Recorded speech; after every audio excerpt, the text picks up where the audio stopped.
આર્થિક ગુના નિવારણ શાખાની મોટી સફળતા. સુરત શહેરમાં બોગસ પેઢી ઊભી કરીને નકલી દસ્તાવેજોના આધારે ₹16,38,00,000ની લોન લઈને બેંક સાથે મોટી છેતરપિંડી કરવાના કેસમાં આર્થિક ગુના નિવારણ શાખાએ વધુ એક આરોપીની ધરપકડ કરી છે.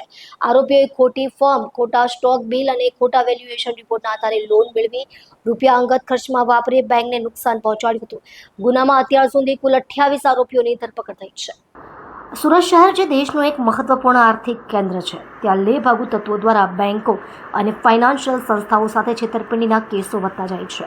આર્થિક ગુનાઓને ગંભીરતાપૂર્વક લઈ પોલીસ કમિશનર અનુપમસિંહ ગેહલોતના માર્ગદર્શન હેઠળ ક્રાઇમ બ્રાન્ચ તથા ઇકોસેલની ટીમે ઊંડાણપૂર્વક તપાસ શરૂ કરી છે.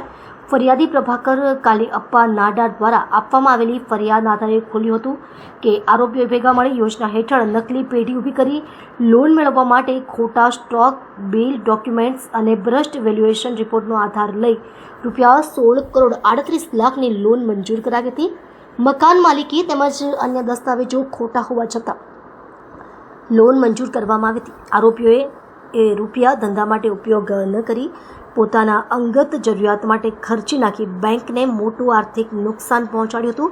આ કેસમાં ડીસીબી પોલીસ સ્ટેશન સુરત ખાતે છેતરપિંડી હેઠળ ગુનો નોંધી તપાસ ચાલી રહી છે. તપાસ દરમિયાન સૂચના મળતા અમરેલી જિલ્લાના આમાપુર ખાતે રહેતા અશોક નામના આરોપીની ધરપકડ કરવામાં આવી છે.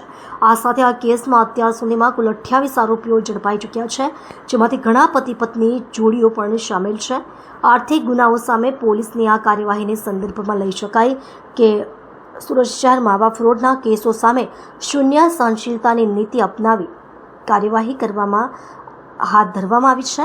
ઇકોસેલના અધિકારીઓએ કહ્યું કે તપાસ આગળ પણ ચાલુ રહેશે અને ગુનામાં સંડોવાયેલા દરેક વ્યક્તિને કાયદાની હદમાં લાવવામાં આવશે.